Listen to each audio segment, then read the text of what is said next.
Bagimulah segala hormat, kemuliaan, dan kasih gerejamu. This church loves you, Lord Jesus. Bahwa kami masuk terus dalam hadirat-Mu lebih dalam lagi, deeper and deeper in love. Ajari kami Tuhan, kami belum sampai ke situ, termasuk hamba-Mu. Bagaimana membangun hubungan yang sangat intim dan pribadi dengan Tuhan. Tolong Tuhan tilik dan selidiki setiap hati di ruangan ini. Adakah yang masih merana, kesepian, yang lonely? Speak your gentle words. Ucapkan kata dan kalimat yang begitu lemah lembut dari mulut-Mu Tuhan Yesus. Emmanuel, God is with you. Immanuel, Allah beserta. Hamba berdoa tidak ada orang yang boleh pulang sama. Datang empty, pulang diisi. Kemari hampa, pulang bahagia karena hadirat Allah. Urapan-Mu nyata. Sembunyikan hamba di balik salib-Mu, hamba akan mengajarkan kebenaran. Tolong Tuhan, beri kemampuan. Dalam nama Yesus, haleluya. Amin. Berikan tepuk tangan untuk Tuhan. Jangan duduk dulu. Saya rindu kita menyapa bukan basa-basi.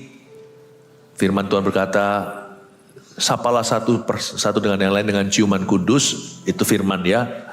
Gak bisa dipraktekkan harafiah. Nanti serba salah. Tapi kalau Anda tahu orang yang di sebelah Anda nyaman, kenal, apalagi keluarga. Tolong berikan pelukan. Minimal Anda beri jabat tangan, katakan, Tuhan mengasihimu. Praise Jesus. Haleluya. Berikan tepuk tangan untuk keluarga ini. Silakan duduk. Jangan remehkan hal-hal seperti ini. Banyak orang datang ke gereja itu lonely. Termasuk saya 30 sekian tahun yang lalu. Orang tidak tahu saya datangnya hahaha. Tetapi ternyata di hati itu menderita. Ketika ada orang mengulurkan tangan berkata Tuhan mengasihi atau memperhatikan. Itu bisa berarti batal bunuh diri loh. Itu terjadi dalam kehidupan banyak orang yang ekstrimnya begitu. Saya pun alami. You know, sometimes you don't know orang di sebelah kanan kirimu itu bergumul apa. Bahkan keluarga sendiri pun kita kurang tahu. Karena itu, mari kita waktu datang ke gereja bukan untuk diri sendiri, tapi kita memperhatikan orang lain juga. Church is the place, tempat di mana orang ditemukan oleh Tuhan. Kita saling menemukan. Seharian ini mazmur Anda, mazmur yang untuk Anda, mazmur yang mana untuk Anda? Maksudnya itu tema besarnya. Ini sudah jalan ibadah ketiga. Nah, tunjukkan menunya, munculkan. Nah, ini dia. Coba dipilih yang mana yang cocok untuk situasimu. Ada yang berkata semuanya itu saya. Ya dengarkan semua.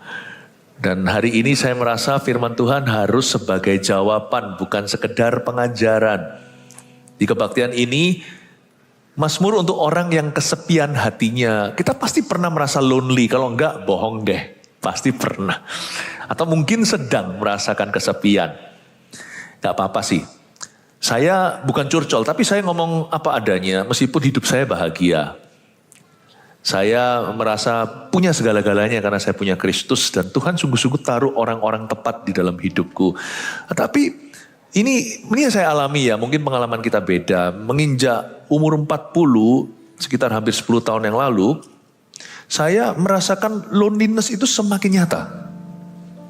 Bisa aja kita di tengah-tengah lautan manusia, apalagi hidup saya. Hidup kami ini selalu surrounded by people, selalu itu di tengah-tengah orang. Tapi saya rasa kalau kita mengerti dan bisa menafsirkan, itu bisa menjadi sesuatu yang bagus. Loh, kok bisa? Kok bisa yang namanya kesepian, rasa kesepian itu very good. Baik, kalau kita bisa pakai itu sebagai batu loncatan, bukan sebagai batu sandungan. Kalau kita bisa tahu mengapa kita merasa lonely dan kita bisa utilize atau bisa leverage on it atau kita bisa memanfaatkan hal itu untuk menggali sesuatu yang dalam, membangun hubungan yang sangat pribadi dan intim dengan Tuhan. Lalu kita juga bisa membangun hubungan-hubungan yang berarti, bermakna, hubungan yang real dengan orang-orang di sebelah kiri kanan kita, terutama yang Tuhan tempatkan dalam hidup ini. I think loneliness itu bisa menjadi suatu trigger atau pemicu untuk sesuatu yang sejati dalam hidupmu. Kalau misalnya zaman-zaman dulu masih muda gitu ya, wah itu misalnya dalam hubungan cinta gitu ya. Fall in love itu kayaknya everything. lagu-lagu pop di luar sana itu semua tentang jatuh cinta, jatuh cinta. Tetap sih, orang sudah menikah pun tetap pacaran. Malah pacarannya sah. Tapi sekarang bagi kami bukan hanya jatuh cinta. Sama penting atau lebih penting daripada itu, bukan hanya falling in love, tapi staying in love and deeper in love. I think itu lebih ya. Kalau kita lihat kakek nenek orang-orang yang sudah menikah sampai puluhan tahun ya. Puluhan tahun. Coba lihat ya. Hidup mereka itu manis. Tak terkecuali saya lihat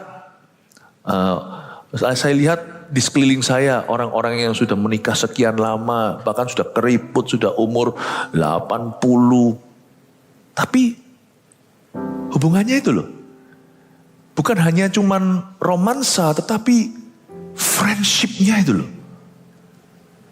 Itu kita bisa ngiri itu anak-anak muda. Kita bisa lihat, wow, kok bisa ya? Mesranya itu bukan pencitraan, bukan dibuat-buat. Mesranya itu bukan fotografi. Mesranya itu real sekali. Cuman dunia gak suka yang beginian. Dunia suka sensasi. Tapi kita lihat yang sejati di sekeliling kita. Saya melihat hubungannya itu kayak tak terpisahkan. Saya kira orang itu cinta itu umur 20-an. Tapi waktu umur 80 mereka lebih tidak terpisahkan. Mungkin umur 20 I can live with you. Aku bisa hidup sama kamu. Umur 80 I cannot live without you. Aku gak bisa hidup tanpa kamu. I think itu yang disebut the depth of relationship. Keintiman itu bukan seksual saja. Ada orang-orang yang sudah mencapai umur 85 seterusnya. Saya rasa mereka gak seperti masa muda lah. Sudah gak usah bayangkan. Mungkin juga ada hal-hal tertentu, aktivitas tertentu tidak bisa dilakukan. Tapi coba lihat ya, the friendship, persahabatannya, kedekatannya. Relationship itu lebih dari fisik. Demikian pula dengan Tuhan Yesus itu lebih dari agama. Saya ingin kita untuk mengerti bahwa hati yang merasa kesepian itu mengapa waktu kita baca Mazmur 23. Dan kita juga akan mengerti dan mengetahui di mana kuncinya supaya hati tidak sepi. Kita akan pahami makin tua harus kita semakin memahami rahasia hubungan pertama-tama dengan Tuhan. Mazmur 23, mari kita buka sama-sama ayat 1 sampai ayat yang ke-6.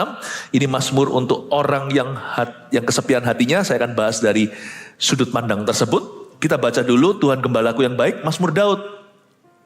Tuhan adalah gembalaku, tak akan kekurangan aku. Ia membaringkan aku di padang yang berumput hijau. Ia membimbing aku ke air yang tenang. Ia menyegarkan jiwaku.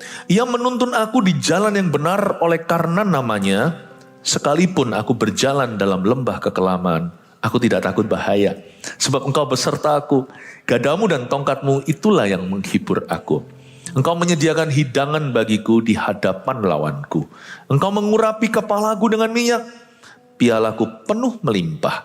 Kebajikan dan kemurahan belaka akan mengikuti aku seumur hidupku. Dan aku akan diam dalam rumah Tuhan sepanjang masa. Mazmur untuk orang yang kesepian hatinya.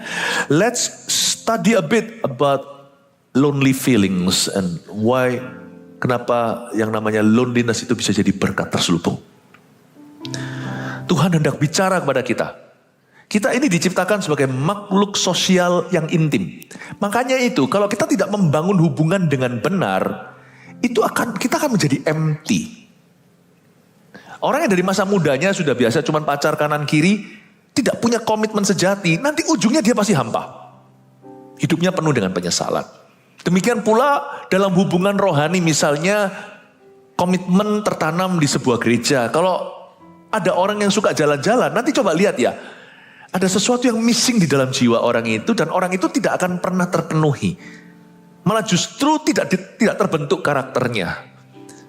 Sehingga dia bisa jalan-jalan semuanya, bahkan seolah-olah dia bisa ciprat sana sini, lakukan pelayanan. Apalagi kalau orang berada, susah kan, ini masalahnya orang-orang yang kaya. Susah untuk menundukkan diri di sebuah tempat. Nanti coba lihat. Ada sesuatu yang hilang. Toh nanti dia cari itu di dunia.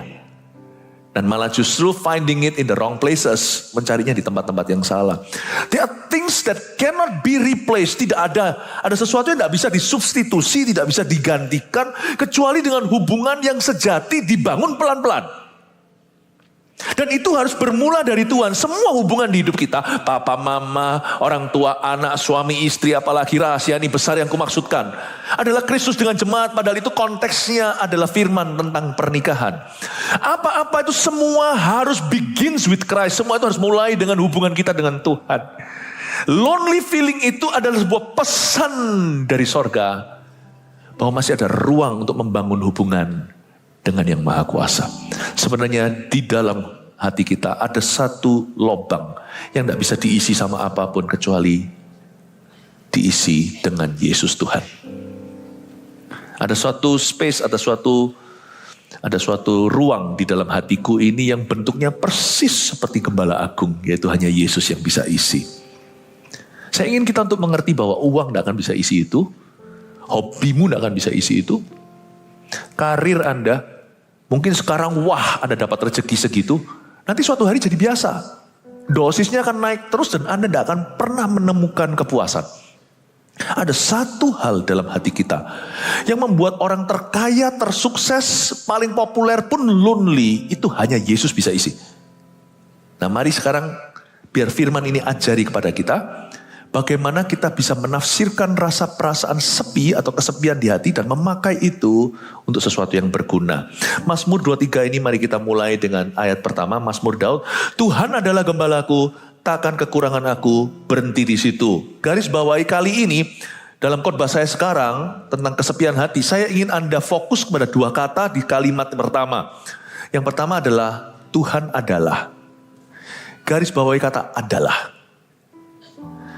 Perasaan kesepian di hati atau lonely feeling itu sebenarnya ruang hampa untuk Tuhan isi. Dan bagaimana caranya kita mencapai kepuasan batin? Tidak lain, tidak bukan, hanya dengan fokus kepada siapa Tuhan di hidup kita. Ayat ini bunyinya, Tuhan adalah gembalaku. Katakan Tuhan adalah. Amin, terima kasih. Tuhan adalah, bukan Tuhan buatlah, bukan Tuhan bikinlah. Jangan fokus pada apa yang dia bisa berikan kepadamu.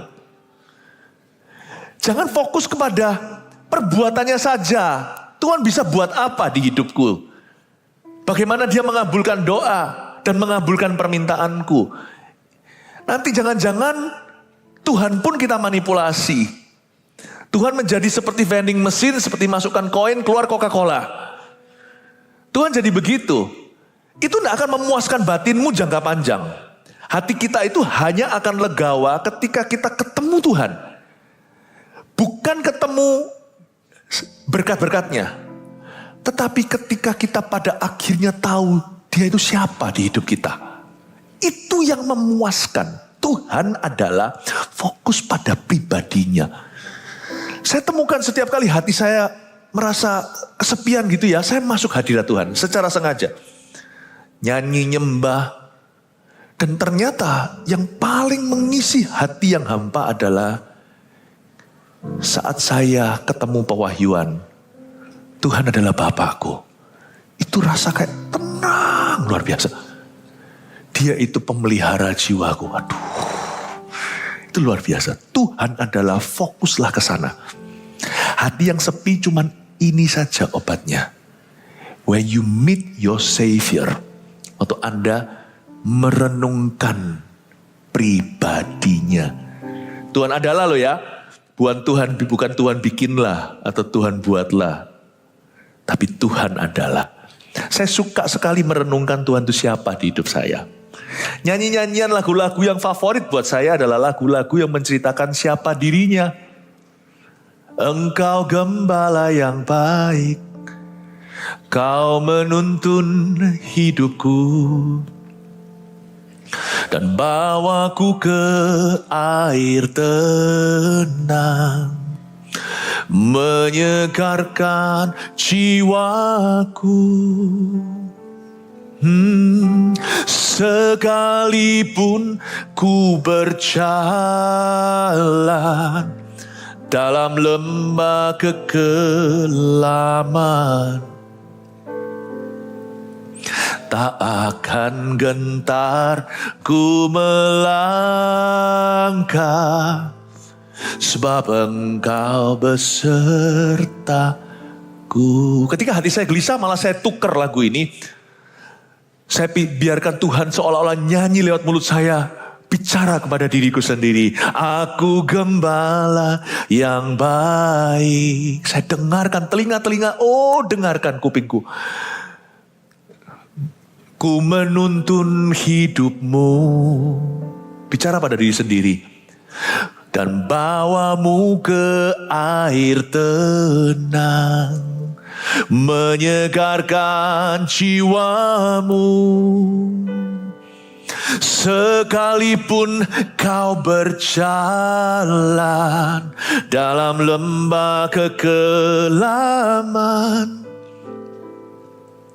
tak usah gentar kau melangkah, sebab Yesus besertamu. Kalau saya kejar-kejar berkatnya, minta-minta pembelaannya, kabulkanlah. Nanti saya ngotot sama Tuhan. Toh hati saya gak bisa istirahat. Itu iya, klaim janji itu perlu. Tapi nomor satu saya selalu renungkan dulu pribadinya.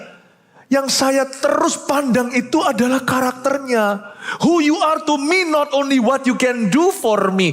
Bukan hanya apa yang kau bisa lakukan untuk saya, tetapi siapa dirimu untuk aku. Renungkan itu. Kalau baca Alkitab jangan pikirannya gua dapat apa. Tapi untuk mengenal Allah, itu yang memuaskan batin kita, itu yang menenangkan jiwa kita, membuat semua badai taufan itu tiba-tiba jadi damai sejahtera. Itu sungguhan. Waktu hati saya gelisah, merana, penasaran atau kecewa, saya kalau masuk hadirat Tuhan, lagu-lagu yang mengangkat jiwa saya adalah yang menceritakan siapa dirinya. Dan waktu saya nyanyikan itu, jiwaku pun akhirnya merasakannya. Biasanya pada akhir doa, saya jadi gak kepingin minta apa-apa. Keluar dari ruang doa merasa orang yang paling gagah, paling kaya di seluruh dunia. Sungguhan loh, punya Tuhan soalnya. Biarkan kekristenanmu fokus pada Tuhan adalah. Tuhan adalah gak cuma berhenti di sana. Coba Anda lihat kalimat kata berikutnya yang saya ingin Anda untuk perhatikan. Bahkan bukan satu kata. Itu cuma setengah atau seperempat kata. Tuhan adalah garis bawah, gembalaku garis bawahi kataku. Bisa aja Daud mencetuskan suatu fakta. Tuhan adalah gembala. Kan dia pengajar Israel. Tapi dia gak mau berhenti di situ. Dia jadikan Tuhan itu milik pribadinya. Tuhan adalah gembalaku. He is my God. Tuhan adalah gembalaku. He is my Savior. Dia juru selamat. Dia bukan hanya juru selamat orang Kristen, juru selamat dunia. Yesus itu juru selamat saya juga. My Savior, juru selamatku. Dia bukan hanya penebus seluruh dunia. Dia juga penebusku, my Redeemer lives. Penebusku hidup. Saya gak mau, oh ini visi Tuhan. Saya jadikan visinya visiku. Saya gak mau, oh ini gereja Tuhan. Ya sudah, aku cuma datang aja berjemaat. No, ini gerejaku. Sense of belonging itu mengisi kehampaan hati. Perasaan bukan hanya terlibat. Belongs itu berarti perasaan memiliki. Turut memiliki. Mengambil bagian. Dan menjadi bagian dari hal itu. Perasaan memiliki. Perasaan menjadi bagian itu. Tuhan adalah gembalaku, sense of belonging. Ini zaman edan, sekarang ini di dunia ini, semuanya itu bukan hanya serba instan, tetapi sangat tidak personal. Kita memasuki generasi yang paling lonely. Kita masih lumayan yang lebih tua. Yang anak-anak muda sekarang itu loh, yang kecil-kecil itu paling lonely. Semua itu cut off dengan social life. Ya, tapi kita pun dalam bahaya. Karena kita seringkali tidak menganggap serius sense of belonging.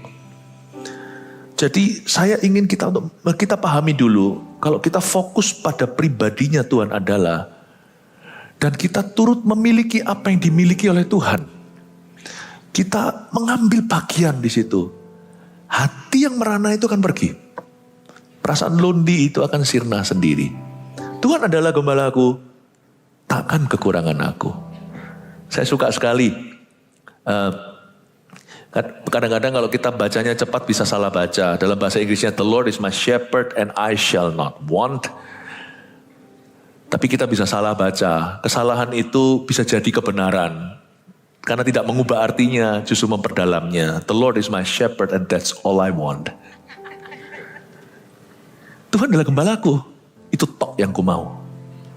Kalau kita bisa mencapai titik itu, baru namakan dirimu Kristen. Sebelum itu saya rasa masih pra-Kristen. Pra-Kristen, almost Christian. Bukan pendeta loh ya. Oh pendeta yang punya iman gede seperti itu atau yang serohani itu. Not really. This is Christianity. Inilah kekristenan. Tuhan adalah gembalaku. Umatmu umatku. Allahmu Allahku. Gerejamu gerejaku. Misimu misiku. Umatmu umatku.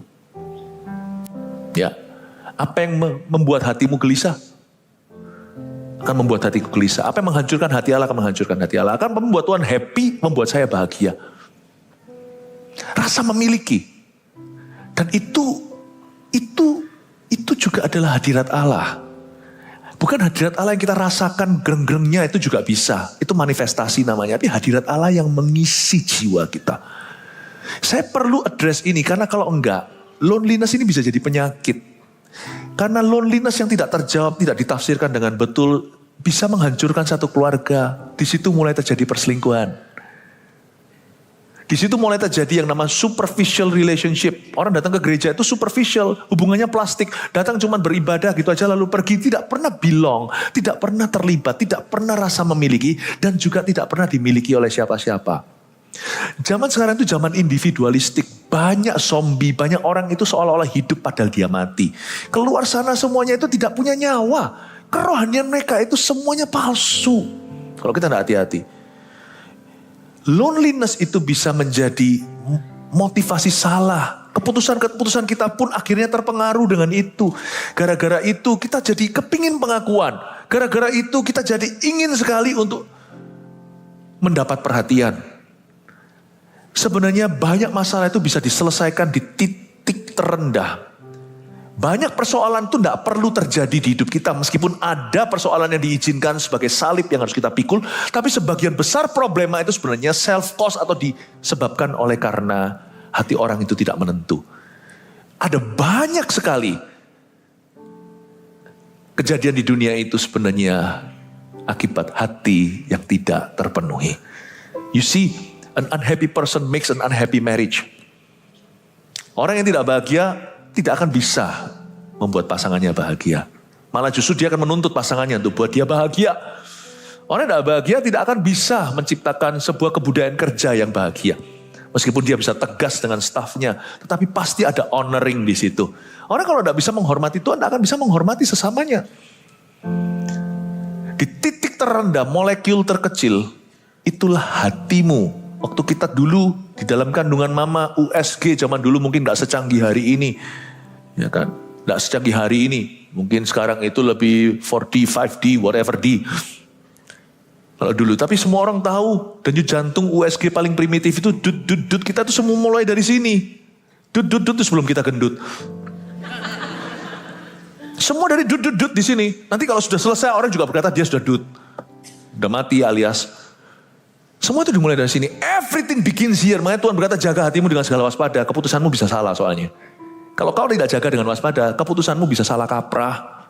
Fatal bisaan. Padahal kesalahannya sederhana loh. Orang itu lonely, cari pengakuan. Orang itu lonely jadi motivasi kerja. Aku kalau tidak kaya tidak punya teman. Wah jadi cinta uang. Dan dia merasa nanti kalau sudah kaya sungguhan cilaka. Semua bisa dibeli dengan harta. Kalau tidak kaya dia akan merasa sebagai orang yang paling gagal sedunia. Repot lah. Orang bunuh diri itu ujungnya apa? Sebenarnya karena lonely. Makanya Tuhan Yesus waktu datang, dia langsung kasih dirinya satu nama. Bapa memberinya nama Immanuel. Sebelum Gabriel memberi nama Yesus kepada Yusuf, pada Maria. Tuhan ketika datang ke dunia, dia kasih satu kado. Karena dia tahu seluruh dunia ini lonely. I give you myself.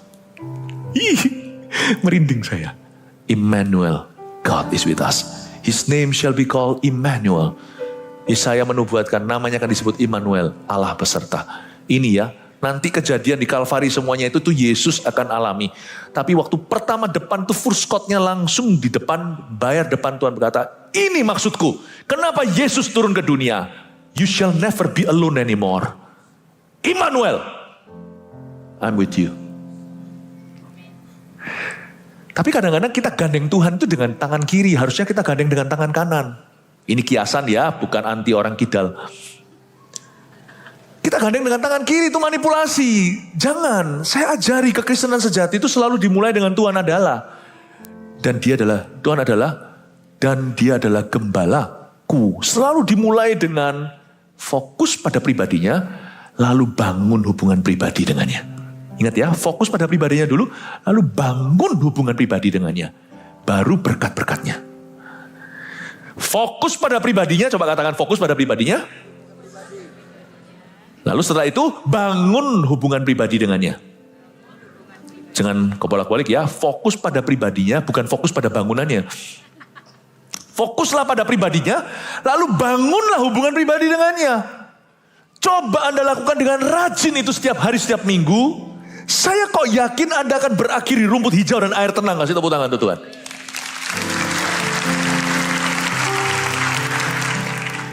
Pendeta tidak boleh malpraktek.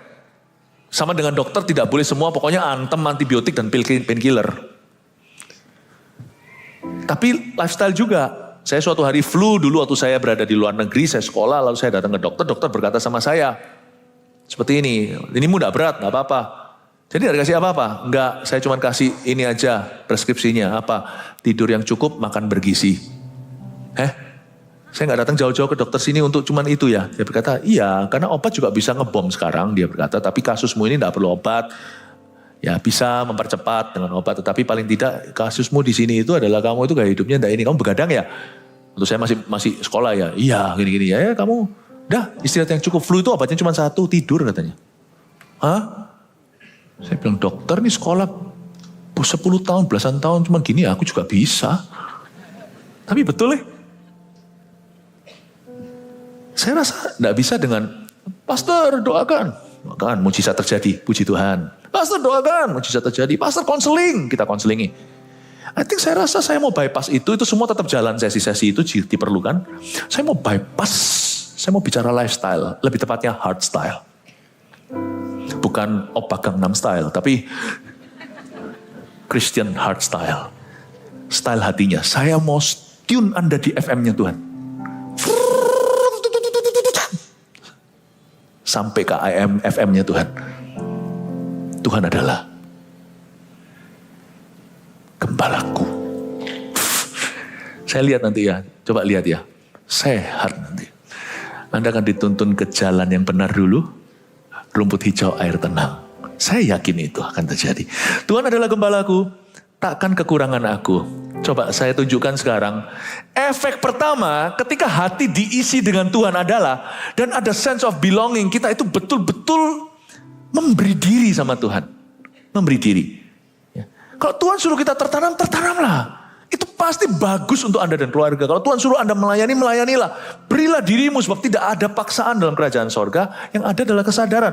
Nah ketika kita memberikan diri, Tuhan tuh gak pernah gini loh ya. Setelah orang berikan dirinya lalu Tuhan kecewakan, itu enggak. Itu manusia yang bisa kecewakan.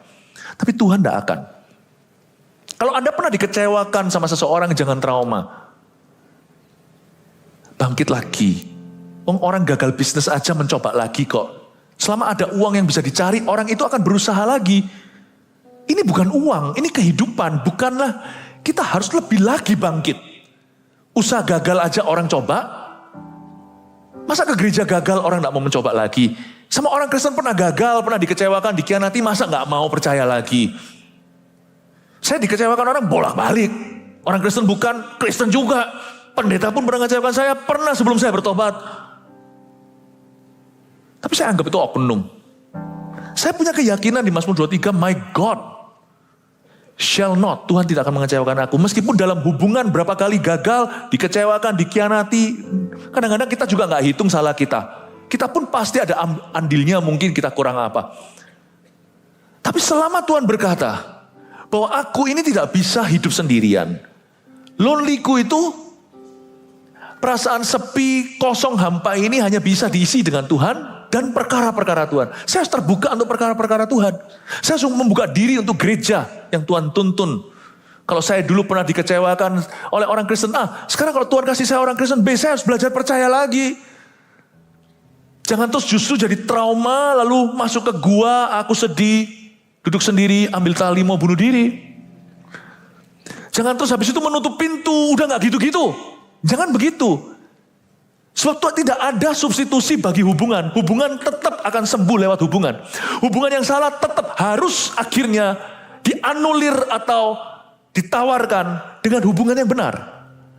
Kalau dibutuhkan satu kambing hitam untuk bisa merusak semua pertemanan, dibutuhkan satu domba putih untuk bisa menyembuhkan. Tetap tidak ada yang bisa mengubahkan itu. Itulah sebabnya saya dorong Anda, kalau Anda pernah disakiti dalam hubungan, jangan kapok, jangan jerah untuk bangun hubungan yang benar.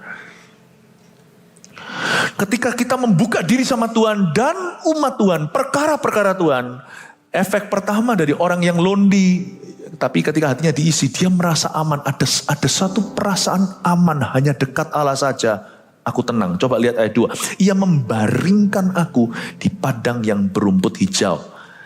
Ia membimbing aku ke air yang tenang. Ayat 2 ini bicara tentang ketenangan. Dan Daud pakai 2 kiasan. Dia pakai ilustrasi domba yang berbaring di padang yang berumput hijau. Dan dia juga pakai ilustrasi air yang tenang. Saya coba jelaskan dulu dari domba yang berbaring di padang yang berumput hijau. Sedikit yang tahu mungkin karena kita ini tinggal di kota. Domba itu gak berbaring kecuali dia rasa aman. Sama dengan anjing, kalau kita pecinta anjing ya, lain cerita. Kalau kita suka makan anjing itu kita tidak akan tahu. Tapi yang pecinta anjing akan mengerti. Anjing, saya punya anjing gede, saya punya anjing kecil. Sama sifatnya. Anjing itu tidak akan berbaring kalau dia tidak rasa aman surrounding. Anjing saya yang besar, itu kalau dia baringnya itu disuruh, dia baring begitu, itu baringnya itu siap sigap untuk terekam. Tapi kalau dia sendirian sama tuannya, dia baringnya begitu. Itu bahasa Ibraninya leyeh namanya. Anjing yang besar kalau duduknya begini. Nah, tapi kalau dia duduknya begitu, saya marahi. Kamu kira kopitiam? Dia duduknya begitu, harus diajari duduk begitu. Tapi kalau dia sudah sendirian sama tuannya, rasa aman, dia baring begitu. Sama anak saya, malah baringnya begini. Minta yang namanya rap-rap tummy, minta dilus-lus perutnya. Itu anjing galak. Keturunan serigala. Sama majikannya, jadi domba. Domba juga gak begitu. Dia gak baring kalau ada parasite. Dia gak baring kalau ada banyak wabah lalat. Dia terganggu, dia pasti akan berdiri. Domba hanya baring kalau situasi aman, terutama kalau dia tahu gembalanya jaga. Domba itu pinter loh. Meskipun dia bodoh di dunia, dia gak bisa lari dari serigala, tapi dia itu bisa dengar suara gembalanya. Dia bisa cium baunya, dia tahu tuh gembalanya. Kalau gembalanya ada di sana, dia baring. Jadi kalau Anda lihat di situ ada domba baring, jangan kau curi. Itu pratanda bahwa gembalanya di dekatnya. Justru domba yang tegang itu ambillah. Jadikan lem chop. Justru yang baring itu lu jangan coba-coba. Itu gembalanya gak kelihatan bawa senapan. Mungkin gembala modern sekarang bawa senapan begitu ya. Anjing saya yang kecil malahan. Itu malah lucu. Belum apa-apa sudah langsung balik badan begini. Kaki 4 begini semuanya. Aduh, saya bilang kamu. Dogs, animals yang seperti ini tidak akan show their belly. Kalau di tempat-tempat yang mengkhawatirkan. Dari ayat 2 saya menemukan sesuatu. Bahwa ternyata efek pertama ketika kita fokus pada Tuhan adalah. Dan ketika kita belong, ketika kita membuka diri kita untuk hubungan-hubungan di dalam Tuhan yang baik dan benar, itu adalah sense of security. Itu ada. Hanya dekat Allah saja, aku tenang. Sorry ya, lagu saya semua baru untukmu. Lagu lama padahal ini. Daripadanya lah keselamatanku. Hanya dekat Allah saja aku tenang. Daripadanya lah keselamatanku. Ini Mazmur satu lagi yang lainnya yang tidak saya bahas hari ini. Sebab damai sejahteramu teguhkan hatiku, teduhkan hatiku. Seperti sungai yang mengalir, segarkan jiwaku. Yesus, Yesus, padamu ku berharap. Ini sudah lagu lain, saya konek-konekkan. Bapak ibu saudara, hanya dekat Allah saja aku tenang. Saya baca ayat ini, ayat 2, saya langsung tahu bahwa Tuhan berjanji. If you're open to relationships from me. Kamu jangan pacaran sembarang-sembarang, bangun hubungan yang benar, hai anak muda. Your life will be filled with my peace. Because of my presence. Rumah, enggak usah ya. Rumah buat cegi-cegi segalanya. Aduh nanti gosip-gosip. Pernah digosip aja. Merasa semua orang gosiper. Buka. Anda akan lihat ada peace nanti seperti rumah Obed-Edom. Orang sempurna enggak? Tuhan akan memandang perbuatanmu itu. Buka diri untuk perkara-perkara yang dari Tuhan. Hati kesepian itu biasanya hati yang eksklusif. Tutup dirinya. Orang yang tertutup itu akan semakin lonely. Sekalipun kita mungkin introvert, tapi kalau kita mau membuka diri pada Tuhan dan pada apa yang Tuhan bawa di hidup kita, kalau kita mau terbuka, kita akan diisi sama Tuhan. Dan pertama yang terjadi adalah rasa damai itu akan diberi. Ia membaringkan aku di padang yang berumput hijau. Ia membimbing aku ke air yang tenang. Katakan, ke air yang tenang. Saya tunjukkan ya, air yang tenang itu bukan air yang menggenang. Coba kalau Anda lihat di jalanan setelah hujan tuh ada airnya menggenang, itu tidak tenang. Karena dia kena angin, kena orang jalan. Mau lihat air tenang itu tidak bisa dilihat di daratan. Anda mau lihat air tenang, pergilah ke tengah samudera. Pergi ke sana. Anda pernah lihat nggak kalau semuanya dari atas itu ya ada foto-fotonya kan, di Google kan banyak kan.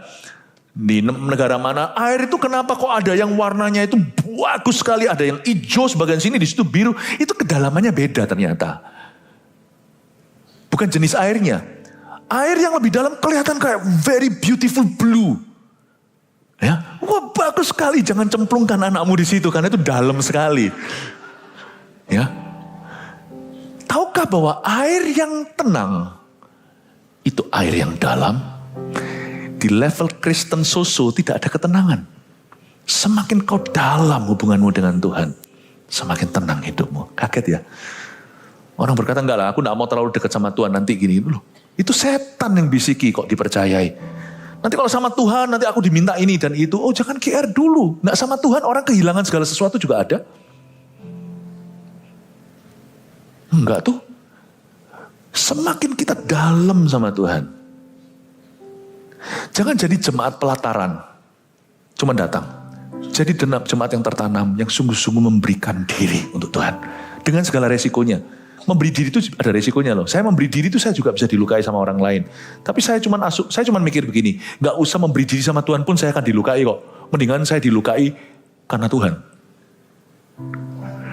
Waktu kita membuka diri kita. Gak usah pelayanan-pelayanan. Nanti malah justru ada-ada aja. Gak pelayanan juga ada-ada aja. Tinggal mau ada apa. Ya. Tapi kalau saya membuka diri sama Tuhan, itu Tuhan tidak akan sia-siakan. Air yang tenang Tuhan bimbing kita ke sana, itu adalah air yang dalam. Tuhan tidak pernah membimbing kekristenan kita kepada air yang dangkal. Jadi jemaat tidak mungkin jadi jemaat pelataran. Baca Alkitab ya gitu-gitu aja lah. Aku tidak terlalu baca Alkitab lah. Itu biarkan istriku lah, nyonya aku lah ya. Aku dengar khotbah ya, seminggu sekali begini aja lah sudah. Cukup bagi aku. Itu yang kau mau. Ya sudah, monggo, silakan. That's it.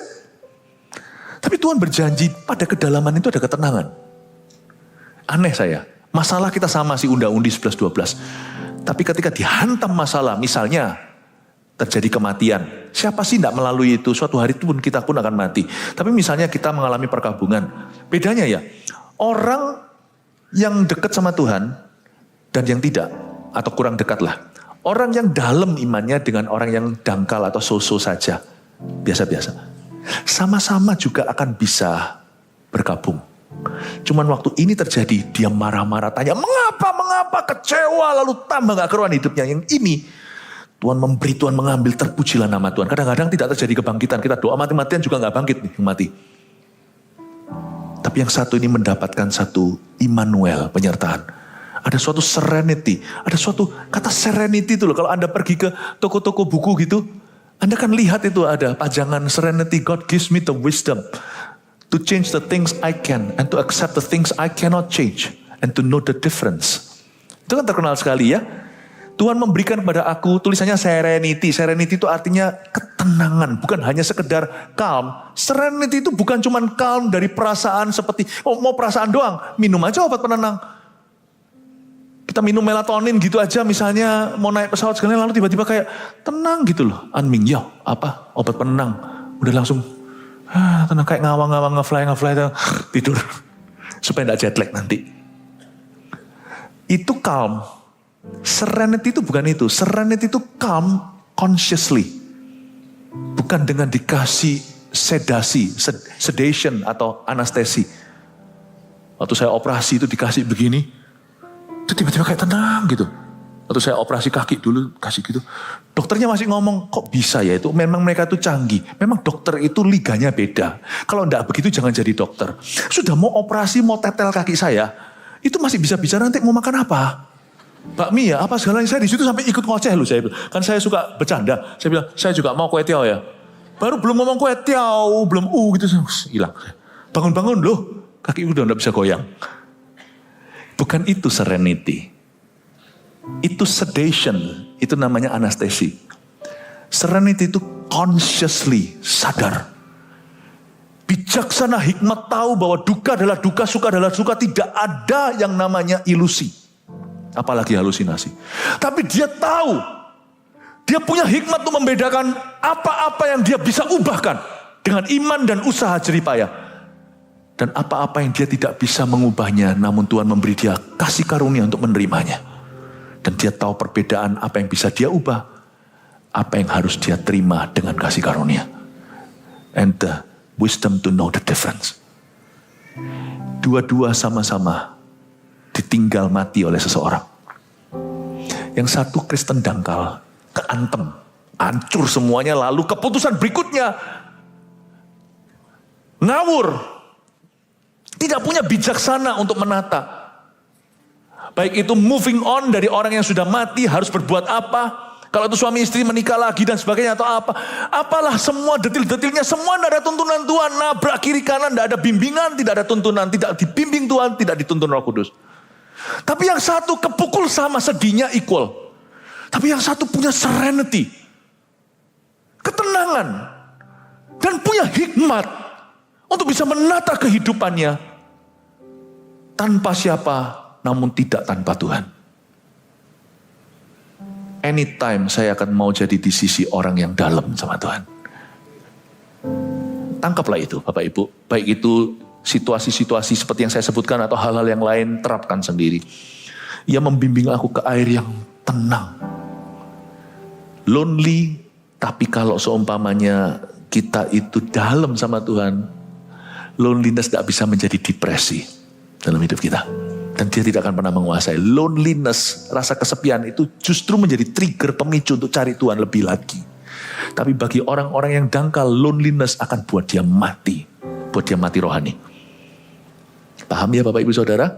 Semoga ini tidak terlalu berat. Anda bisa ikuti saya ya. Bisa ya, puji Tuhan. Siapa diberkati Tuhan? Bisa, saya mau tahu apakah semua mengerti. Praise the Lord, kasih tepuk tangan untuk Roh Kudus. Ia membimbing aku ke air yang tenang, ia menyegarkan jiwaku. Lain kali aja saya ceritain tentang menyegarkan jiwa. Tapi air yang tenang itu adalah air yang dalam. Di dalamnya, dalam sekali, semakin dalam. Ya. Ia menuntun aku di jalan yang benar oleh karena namanya. Coba di sini ada dua kata yang saya ingin Anda garis bawahi. Pertama di ayat 2, ia membimbing aku, garis bawahi kata membimbing. Lalu di ayat 3a, ia menyegarkan, 3b, ia menuntun aku di jalan yang benar, bla bla bla. Ia menuntun aku. Kata menuntun tolong digaris bawahi. Ada bedanya membimbing dan menuntun. Saya jelaskan dulu ya. Membimbing aku ke air yang tenang, bimbingan di sini terkesan tuntunan Tuhan jangka pendek. Untuk mengingatnya gampang sekali. Saya kadang-kadang untuk mengingat ini kata membimbing. Ya, itu saya ingat singkatan bimbel, bimbingan belajar. Bimbingan belajar itu kan biasanya les-lesan. Ketika kita mau pelajaran, misalnya anak kita mau ujian fisika, lalu gurunya yang serba bisa itu ajari bimbingan belajar khusus fisika untuk mempersiapkan ujian minggu depan. Atau kimia, atau bahasa Indonesia, atau bahasa Inggris, atau matematika. Tapi tuntunan itu visi jarak jauh. Jadi yang satu bicara tentang tuntunan Tuhan jangka pendek. Ia menuntun aku di jalan yang benar, itu jalan tolnya jauh sekali. Seperti kalau jalan tol di Amerika gitu ya, masuk sekali itu jalannya jauh gitu. Baru nanti keluar exit mana. Ia menuntun aku di jalan yang benar, itu masuk ke jalan tol Tuhan. Ini adalah tuntunan Tuhan jangka panjang. Jangan dengarkan perasaan lonelymu. Jangan ikuti naluri sepimu. Selalu ikuti tuntunan firman. Sebab pelita bagi kaki kita itu bukan feeling kita.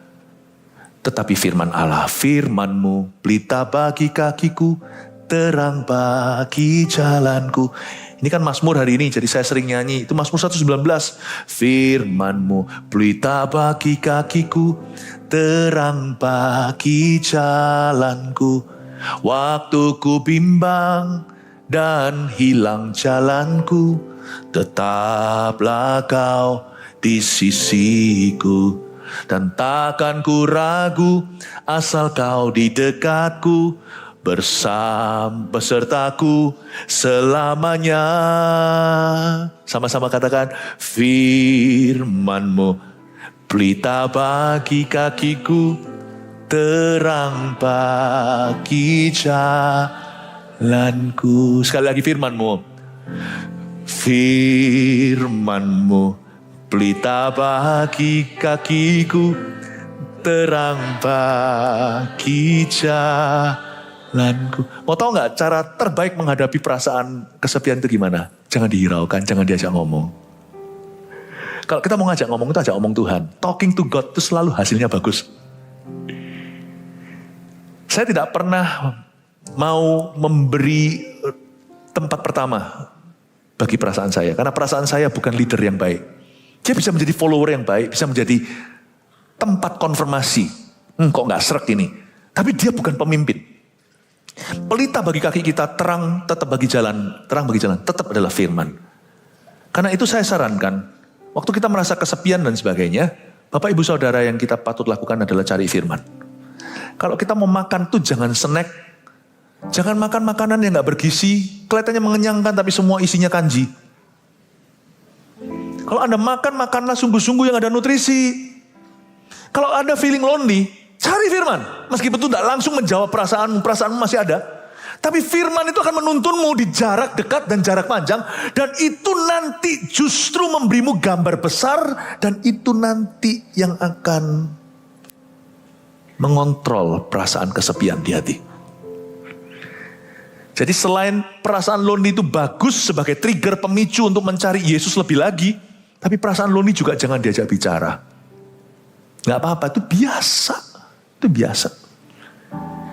Anda ajak bicara Tuhan, renungkan firman, ikuti tuntunannya jarak pendek dan jangka panjang. Percaya, I may be lonely today. Feeling kan silih berganti. Tapi kalau asal aku ikuti tuntunan Tuhan sesungguhnya, jarak dekat aku ikuti Tuhan, Tuhan mau apa di hidupku? Tiba-tiba Tuhan berfirman. Kadang-kadang firman Tuhan itu berupa janji. Itu enak untuk kita terima. Yes, amin, amin. Yes, yes, yes. Kadang-kadang berupa perintah yang kurang mengenakan. Tapi kalau itu adalah firman, itu tuntunan. Baik itu janji atau perintah, aku lakukan. Lalu ada firman Tuhan jangka panjang. Yang harus saya ingat, takutlah akan Allah. Wow, itu gak menuntun pada suatu rambu, 1-2 rambu hari ini. Tapi itu jangka panjang, takutlah akan Tuhan. Saya jadikan itu nafas hidupku. Aku harus takut akan Tuhan. Apapun yang kulakukan, aku harus ingat. Aku ini Kristen dulu, baru pendeta. Aku ini Kristen dulu, baru pengusaha. Aku ini Kristen dulu, anak Tuhan dulu, baru setelah itu tentara. Aku tuh Kristen dulu, baru setelah itu politikus, setelah itu pengacara. Aku tuh Kristen dulu, baru setelah itu dokter. Saya ingatkan itu jalan tolnya, bukan tuntunan jarak pendek. Kiri, kanan, enggak. Kalau di tol itu, Anda bisa pakai otomatis pun jalan terus 90 km. Terus saja, nggak usah ngegas kakinya. Kalau mobilnya canggih kan bisa. Anda tahu kok nanti exit nomor 87 misalnya. Exit tol di mana? Tapi kalau tuntunan jarak pendek, nah itu yang perlu pakai apps-nya mungkin kiri, 100 meter belok kanan. Belok kiri, salah, ulangi lagi. Sana kurang pintar ya. Salah, muter lagi, cari mana, cari jalan-jalannya. Nah itu tuntunan. Nah yang tuntunan yang panjang itu kadang-kadang membosankan, tapi itu menjadi visi hidupmu. Tapi tuntunan yang dekat itu yang lebih menantang, lebih berdebar-debar. Nah justru di area itu Anda harus melatih kepekaan. Kiri, kanan, berhenti di sini 100 meter kemana. Itu Tuhan akan menuntunmu. Itu namanya makanan harian firman. Anda dengarkan. Atau makanan mingguan, itu tuntunan tengah jalan. Ya midterm guidance. Kalau kita ikuti itu aja, jangan Anda ajak bicara perasaan Anda ikuti terus itu, maka hidupmu itu akan penuh dengan, ini esensi kehidupan, hidupmu itu akan penuh dengan rencana Tuhan. Peduli amat perasaanmu hari ini apa. Kalau kita pergi makan di restoran, di kafe mana, soup of the day-nya apa, hari ini supnya apa, pumpkin. Sup labu. Hari ini supnya apa? Sup tomat. Kalau kita tanya feeling harian kita itu bisa bergonta-ganti. Jangan pedulikan. Hati kesepian itu tidak perlu kita manjakan. Jalan aja. Kesepian kayak gak kesepian, jam kerja. Disiplin harus ada. Sepi gak sepi, doa. Jam berapa Anda doa? Daniel aja doa sampai dibuang ke lubang singa. Berapa kali dia doa itu jamnya tepat. Daniel aja punya jam yang fix. Ke gym aja jamnya fix, harinya fix. Jangan bergantung feeling. Pelayanan, aduh aku lagi gak suka hati gimana, aku lagi berat segalanya. Pelayanan ya pelayanan. Feeling itu jangan jadi leadernya, jangan jadi penentu. Nanti dia akan mengikuti. Jadi saran saya adalah, ini Mazmur mengajari kita untuk selalu ikut tuntunan Tuhan di jalan yang benar oleh karena namanya. Dan selalu ikuti bimbelnya Tuhan, bimbingan Tuhan ke air yang tenang. Kalau Tuhan bimbing kita, ikut. Tuhan tuntun kita ikut. Peduli amat perasaanmu hari ini, feeling of the day. Ikuti saja, gak pernah salah. Ujungnya nanti, you will not end up a lonely person, but a very fulfilled Christian. Anda tidak akan berakhir sebagai seorang yang penasaran atau seorang yang kesepian. Anda selalu akan berakhir sebagai orang Kristen yang puas batinnya, yang tahu bahwa Allah bekerja di hidupnya. Kasih tepuk tangan untuk Tuhan. Udah itu aja, saya rasa saya gak bisa selesaikan semua 6 ayat lain kali ya. Saya rasa sampai ayat yang ketiga ini cukup sudah 3 ayat saja. Saya kasih 3 poin sederhana untuk Anda bawa pulang ke rumah. Jaga-jaga kalau kita seringkali diserang dengan perasaan lonely. Ingatlah, kalau kita diserang dengan itu berarti itu alarm clock untuk cari Tuhan lagi. Atau kalau kita diserang dengan perasaan lonely, mungkin Anda perlu introspeksi apa hubungan-hubungan yang ada. Hubungan di dalam hidup Anda itu sudah sungguh-sungguh sejati atau cuman basa-basi. Sebab relationship always satisfy. Listen, tidak ada yang bisa satisfy like our relationship with God. Tidak ada yang bisa memuaskan seperti hubungan kita dengan Tuhan. Tapi hubungan-hubungan di dalam Tuhan, pernikahan, rumah tangga, gereja, kalau hubungan itu di-manage dengan benar dalam takut akan Allah, ini memuaskan. Ini mengisi. Jadi kalau kita hubungan dengan Tuhan fine-fine saja, tapi tetap merasa lonely. Coba introspeksi, coba evaluasi. Hubungan-hubungan yang ada di hidup Anda itu sudah quality atau cuman sekedar quantity, atau bahkan kuantitas nggak ada, kualitas pun tidak ada. Alias basa-basi. Kalau itu tidak mungkin, hati Anda pasti merasa ada sesuatu missing. Kadang-kadang itu suatu alarm dari Tuhan untuk mulai bangunlah hubungan yang benar dengan sesamamu. Sebab hubungan-hubungan ini juga dari aku. Suami istri kenapa tidak rasa fulfill?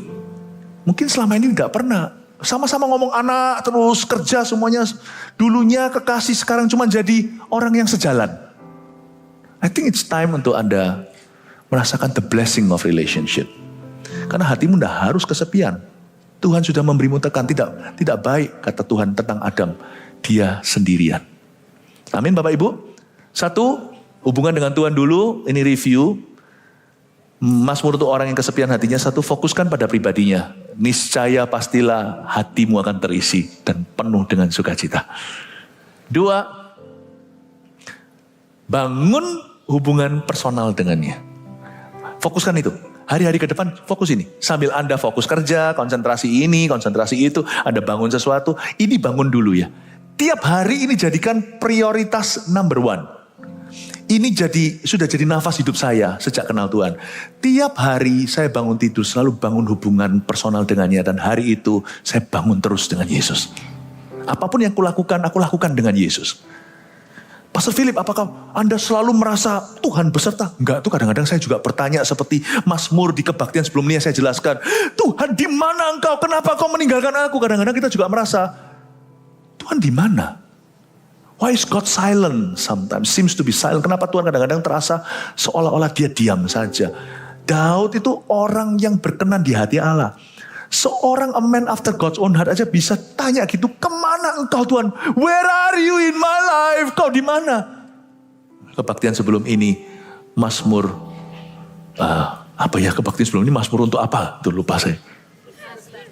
Untuk orang yang frustrasi dengan dirinya. Itu dia. Gak apa-apa. Ya. Apakah kita selalu merasa hadirat Tuhan, selalu merinding gitu, selalu bulu kuduknya berdiri? Gak tentu. Kadang-kadang saya pun bertanya, where are you Lord? Tapi tugas saya bukan merasa, tugas saya membangun secara sengaja. Aku bangun dengan Tuhan. Everything must start with prayer. Semua harus saya timbang dengan firman. Hati saya itu merenungkan. Renung itu artinya saya baca pagi, saya bawa firman itu sehari. Apapun saya pikir dari firman itu. Aku bangun dengan Tuhan, sebab sia-sialah orang membangun sendiri kalau bukan Tuhan yang membangunnya. Bangun hubungan personal dengannya. Lihat ya, hatimu nanti berubah. Berbeda banget, sampai feelingnya itu berbeda sekali. Meskipun feeling not everything. Tapi nanti beda, bener. Hatinya itu rasa kayak, saya gak bisa jelaskan. Happy juga gak tepat ya. Joyful kali. Sungguhan loh, orang Kristen itu harusnya menjadi orang yang umat yang paling happy di dunia ini. Kenapa kok ada orang Kristen yang sedih ya? Kenapa ada orang Kristen yang frustrasi ya? Kurang mazmur kali. 3. Ini aja. Ikut terus tuntunan Tuhan yang berjangka pendek maupun panjang. Ikut aja terus. Yang paling panjang nanti di ayat 6 ini ya, ayat terakhir enggak usah dibaca. Dan aku akan diam di rumah Bapa selama-lamanya sepanjang masa. Jangan dulu ya, itu artinya mati. Artinya kalau mau ikut Tuhan itu sampai mati. Gak akan lonely kok. Karena kita ini destined. Kita ini semua sudah didestinasikan for companionship, not isolation. Orang Kristen itu sudah didestinasikan ke sorga yang meriah. Sorga itu sangat meriah. Kita tidak pernah diciptakan untuk berakhir sendirian. Pahami Anda? Kita diciptakan untuk masuk dalam persekutuan Bapa. So none of us, tidak seorang pun antara kita diciptakan untuk jadi lonely. Semua kita diciptakan untuk menjadi bagian dari kerajaannya. 3 ini dinyalain, nyalain semua sudah, difoto silakan, ya, supaya jangan merana lagi itu hati yang suka lonely. 1, 2, 3, fokuskan pada pribadinya semuanya, silakan. A son. Thank you, God bless you. Mari kita semua bangkit berdiri. Puji Tuhan, kasih tepuk tangan untuk Roh Kudus.